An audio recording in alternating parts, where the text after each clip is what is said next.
welcome to the Rachel Holmes Lifestyle Show. How are you? Wonderful to have you here. Now, this interview is for all the fitness professionals who really want to get ahead in marketing. I'm going to be talking to Debra Atkinson, who is chatting about new ways of marketing using social media and using this medium, video. It's a fascinating interview. Check Debra out on all her social media platforms. And of course, as always, if you love the videos, please share and make sure that you subscribe to my YouTube channel. Hi, Debra. It's great to have you on the show. How are you? I'm great. It's Monday, right? And a short week for me. I don't know about you. No, it's a long week here and it's raining and it was dark at 3:15 today. So it's been a long day. Debra, I always like to ask my guests where their backstory and how they've arrived at this point in their life and their business, how all their experiences have come together. And I'd love to hear yours. Okay, well, how long do we have? So here's the backstory. Really, I started out wanting to be Jane Goodall, right? And then I realized to do that, you had to camp. And my idea of camping is the Marriott. So that was out. So from then, I grew up really thinking I was going to be a graphic designer. And I went to college for graphic design. But when I was doing that, everybody in graphic design and the arts smoked and drank. And I was really getting into fitness and taking good care of myself. And so all these people were doing all-nighters all the time. And it just wasn't a fit.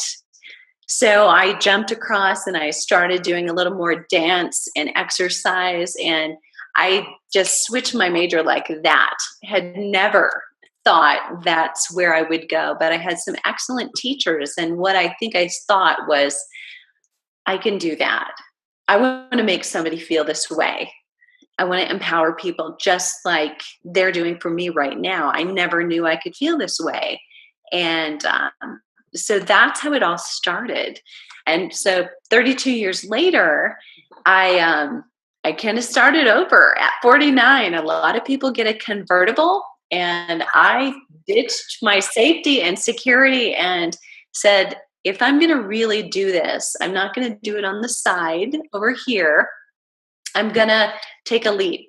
And so we had a lot of success in our personal training department in a conservative Midwestern town in the States. And we thought, if we can do this, anyone can do this. And so I took the marketing that we used and I took the sales, because trainers typically don't love sales. We get into it for a whole other reason. And I took those things and kind of took them and created tools for trainers who really have the heart, and have the head, have the skills, but don't love sales and don't want to be pushy and sleazy, and show them how you can be doing it. And people love honesty, and you can be honest and open and do it. And then I never wanted to lose my consumer. I felt to talk to trainers, you have to be doing it. You have to be relevant, and it changes too quickly. So I can't be, just giving this advice without being in the trenches too. So I narrowed my focus from the mistake that everybody makes is I serve everybody to females who are in my age range, going through hormone issues, the baby boomer generation who was finding what they used to work doesn't work anymore. And it's like, oh my God, that wasn't there yesterday, or it's, oh my God, that wasn't there yesterday. And it's not a textbook exercise prescription when you get to that rocky area with so many hormone changes. So I kind of focus on how do you prescribe exercise for women who are going through changes, because it's not the same as everybody else. And the timing and the type really changes. So those are kind of where I'm juggling my two plates right now. And it's so much fun.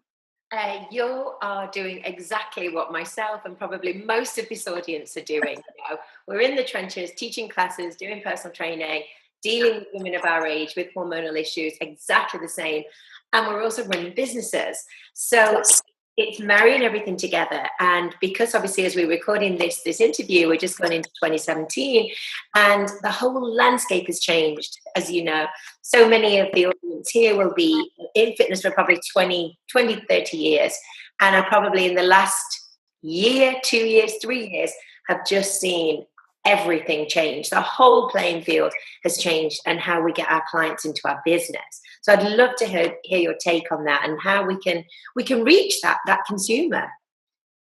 So I really had to learn. I cut my teeth really in the last 3 years. I can say I've been marketing for, the last 30, but it's been easier, Mm-hmm. you know.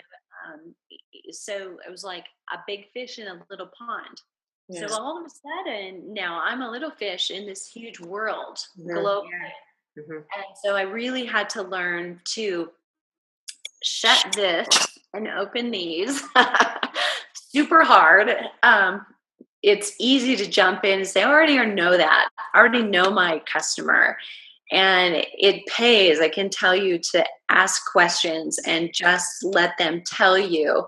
And that's really the only way. So I've tested and interviewed and kind of, ate my humble pie and said, I don't know everything. I've got to keep asking, because it does change. Everything changes. And even that customer changes. And then there's how do I get my sweet spot? Because all of the things I'm hearing, I can't serve all of them. Where is the low-hanging fruit? Where is there a lot of people who know they have a problem and they're looking for an answer? Because I think as fitness professionals, at least when we started out, I would say most of us can agree, we knew everybody needed our help and we wanted to give it. But people didn't want it necessarily. And, you learn the hard way, they really have to be looking. And at that point where they're ready and seeking help, Absolutely. then you've got gold. Then you've got gosh. And that's easier said than done, isn't it? Because it seems to be, I think what you're saying is almost you've got to niche and then niche again. So it's almost, we're looking at micro niches now, of different populations. And I imagine we've got to find them. Where are those people, and how do we reach them using all the tools that we have these days? Mm-hmm. Yes. So one of the things that has been really effective is I thought I knew my niche. So I started there. And I interviewed all of those people who had been ideal clients, and asked them the basic questions. What did you most value about it? What do you wish was different? What other services have you tried? What did you hate about those services?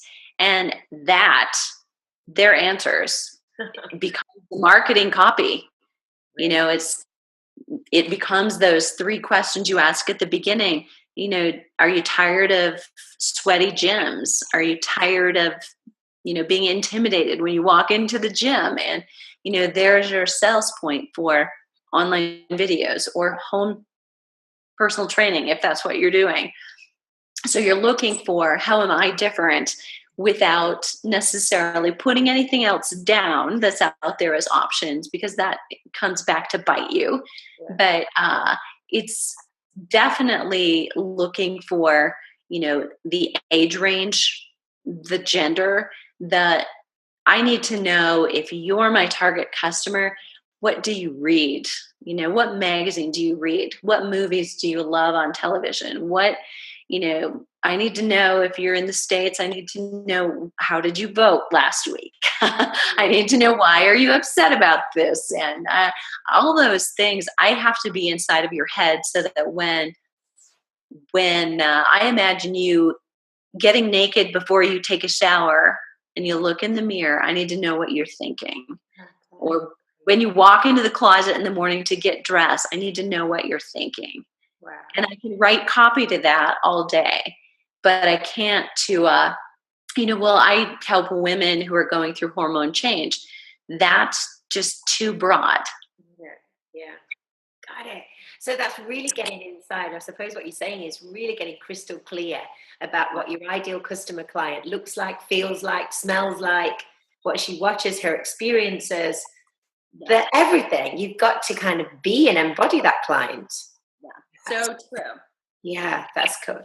And would you do that via surveys? Would you just do that with word of mouth, chatting to people that you know? What's the best way to get that gold information, Deborah?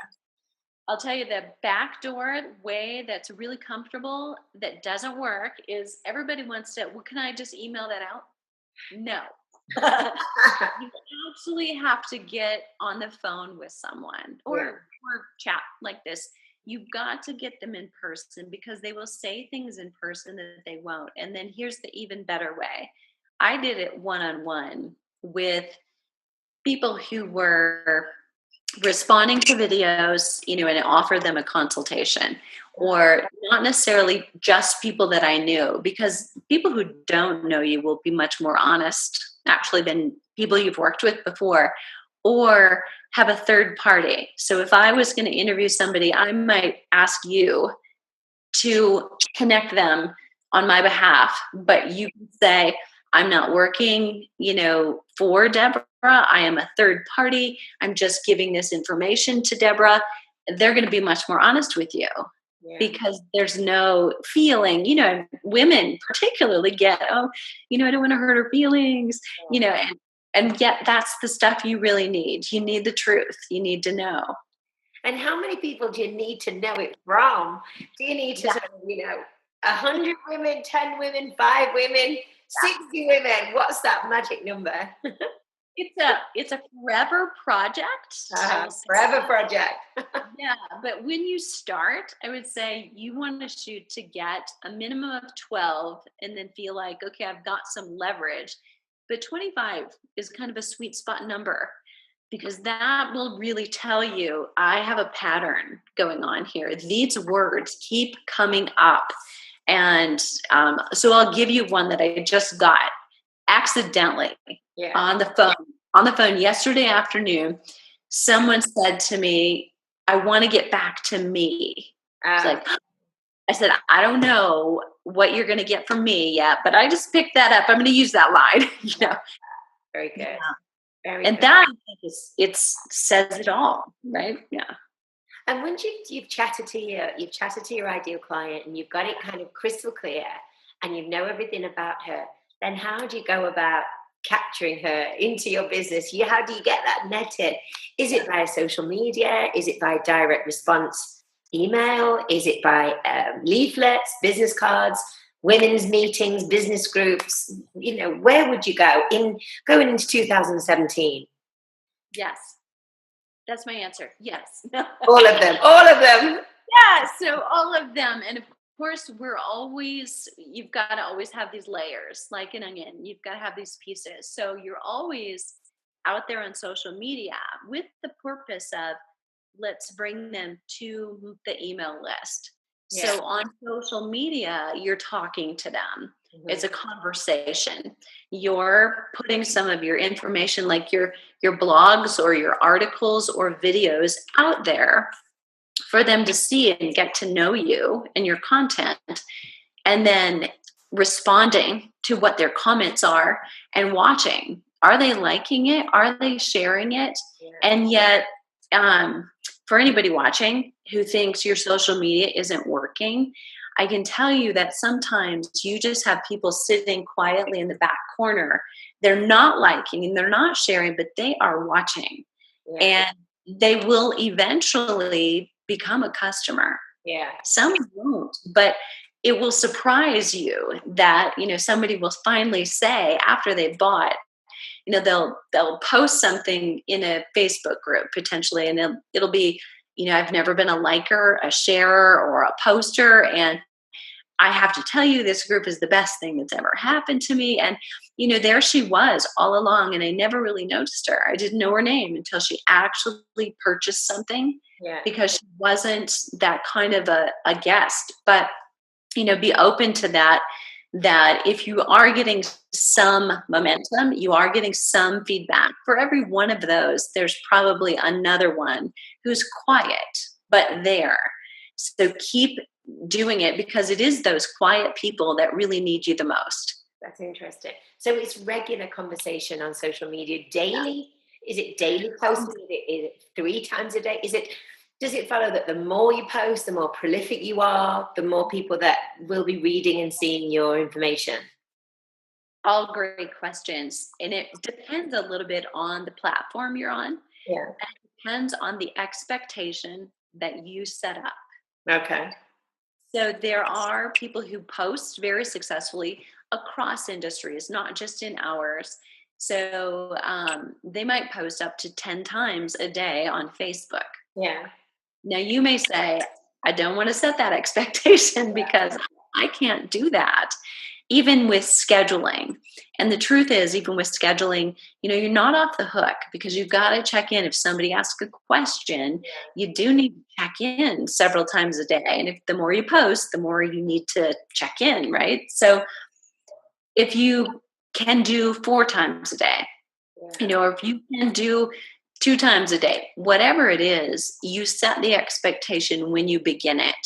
So on a holiday when you're not there, something has to be there. You don't get to take a vacation because somebody is checking in, and it's probably that quiet person in the back of the room, right? Who is alone, and maybe they're watching and they need to see something there for them. So it's expectation wise. Some people are posting hourly or more, it seems, on Instagram. I can't keep up with that. Don't know about you, but I choose, about 4 times a day, different things, but knowing what your audience likes. And if you're on Facebook, well, let's just say everybody is on Facebook. And if they're not, they need to get on it. Okay, let's just say that right now. Because every customer is on Facebook. Yeah. We know that. I mean, statistically, but our women love it. Yeah. Look in your insights, and your customers are telling you what they like. Do more of that. Do less of the things that don't get any hits or likes or actions. And Facebook video is king and queen, right? Everywhere. Video in Instagram, video on YouTube, video live, video natively uploaded to Facebook. Everywhere. Video is it. So if you're a natural with people, movement, and we have an advantage. People love movement videos. Mm-hmm. Yeah, that's a really good tip. And do you think that somebody needs to be cover all the platforms? Do we need to be on Instagram? Do we need to be on Facebook, Snapchat, Twitter, Vine, or Vine's gone? Do we need to be everywhere, or maybe just really drill down into one platform? I would drill down. I think you have to have 2. I think you want to have YouTube because it is really, it's a platform, but yet it's a search engine. Yeah. And so I've got my little Mac here, my silver Mac in my lap at 8:00 at night, and I'm typing in at 8:00, how do I lose weight? Yeah. How do I size, right? That's when you need to be there. And what's coming up is Google articles and YouTube videos in that search. And if it's got a thumbnail with a video in it, we're 77% more likely to click it. Wow. Okay. It's a lot. Huge. Yeah. It really is a lot. And where do you think now we're going with email marketing and getting? You've got everybody on your list, and you're doing regular offers to attract people to come and get your free report or your free video or whatever it is to entice them to your list. And then where do we go from here? It's about, I imagine, building up a digital relationship with people, really, because they haven't met you yet. They've only seen you on social media. And what do you think is the best form that can take?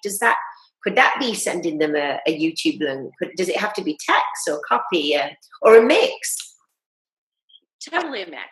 Whether you're talking your email or blogging, everybody thinks I need to have a blog, which is a great thing to share. And that's a great thing to layer. So you've done your video, put it into your blog, and you might only have the video with a few sentences, or you might also have the text, but it gives people the option, to do it and or to read it. And different people are going to choose different options. But then your email, I think the trend that we're seeing, instead of the old way of thinking was, I need to write a long article. Yeah. My newsletters must be, 200 word articles or 300 word articles on a thing, on osteoporosis, on weight loss, on fasting, on interval training, on, the gamut. Yeah. It's the whole day. And now I think what we're finding is if you put small blurbs, maybe a photo and a caption, and say, I've got this article, click here to read it, and a button. And then below it, maybe you have another one. And so you put a couple tips that you allow people to click on, but you don't actually have the full copy there. So you bring them back to your website where they will get it, or you bring them to YouTube, to your channel where they'll get it. And you can still have a call to action within your video on YouTube. Yeah. That, go for my opt-in to deeper through the niche. So you're really segmenting now your big list onto a smaller one. Yeah. They put their hand up for this. I'm going to take them right to this service or new launch that I have. Got it. Okay. So looking ahead to the future, where do you think we've got our ideal customer? We know what she is. So what do you think is going to happen in the next 12 months? If you had a crystal ball, Debra, where do you think we're going to go with marketing? Do you think the more older fashioned, old school, however you want to say it, method of advertising, print media and business cards and flyers, do you think they will disappear and everything will be pretty much digital? Do you think everyone is kind of seeing Facebook as as the television channel, really, the television screen, and that's where they're getting all their information? What's your crystal ball? What's your vision? I do. When we're talking, you and I going directly to our customer, I think we're not going to see business cards. We're not going to see the printed flyers and brochures. And we have to get a lot smarter about not taking that printed flyer and just putting that PDF on our site. That is not sexy. Stop that right now. So yeah, we're totally going to be online. I think people want to meet you. They want to know you. They want to see you on Facebook Live, and they want to interact with you literally in real time. If not, in a native video that's been there, but they want a piece of you, and they want to see your dog in the video. Yeah. They want to see your kitchen and the inside of your refrigerator. It's not just, every video. You may have a persona, but, I'll use some videos sometimes where I don't look very good. I don't have makeup on yet. And I don't, and that's the ones they like, really, it makes you real. And I think that's where we're going. Yeah. They don't just want the glossy photos. They want you. Yeah, they do. And do you think that Facebook Live is just going to get bigger and bigger, and that's one of the aspects of Facebook to really focus on and get behind? I do. I think no matter what, we know it's going to change. Something's going to change because it's, going along smoothly. So of course it's going to change. Yeah. Instagram is going to do live video. I've heard. Yeah. Has that come out in the US now? Is that ready? Is that function already? Very soon. Yeah. Here. So it's going to be a bigger and bigger factor. I would say you're going to be talking to your community daily. Yeah. If not your at-large people you're trying to market to, we're going to find more and more small groups, Facebook, because women are connecting with women who are on the same journey as them. Yeah. If you've got a program and you've got a small group, I'm watching them jump in and help each other. Yeah. And, say, hey, this is what's working for me. And they're buoying each other up and encouraging each other. It's very cool. And they feel where we don't have time today in real life to do so much of that now they have this friendship community again that they've missed, I think, for a long time. Yeah, I think you're right. Debra, if we want to find out about more that you're doing, can we have a sneak peek into kind of your business and your offerings? So let us know about your two sides to the coin. Awesome. So what I'm excited about working with women specifically, so my business to consumer side is Flipping 50 is the brand. So I live at foreverfitandfab.com and host the Flipping 50 TV show and the Flipping 50 podcast. So you can From there, look over my shoulder and see what I'm doing and how I'm connecting. And then to talk about how do I create a video? How do I do my intro? And it all seems so easy and so simple until you turn the camera on. Right? And then it's like deer in the headlights. So how do you do the intro and the outro, and what guts really go in the middle? Things like that at voiceforfitness.com. That's for fitness professionals. Yeah. So by video, also, I want to just mention this. People have the attention span of about 7 seconds. And just so you know, by comparison, a guppy, a goldfish, has an attention span of 9 seconds. So you have to get right on it, grab their attention, and give them what they wanted. Whatever your title was, jump in. Yeah. That'd be awesome. So everybody watching, all the Fit Pros that are watching, make sure that you jump in and dive into Debra's, both the consumer video and her services for Fit Pros, and have a look how she's doing it, because I know that you're going to get some amazing tips and tricks. And it's always fab, just as you say, to look over someone's shoulder and think, oh gosh, yeah, that's how it all fits together. So that's going to be really helpful. Debra, I really appreciate your time today. Thank you so much for joining us. It's been fab. Thank you. So great to be here. Thanks so much. Bye, everybody.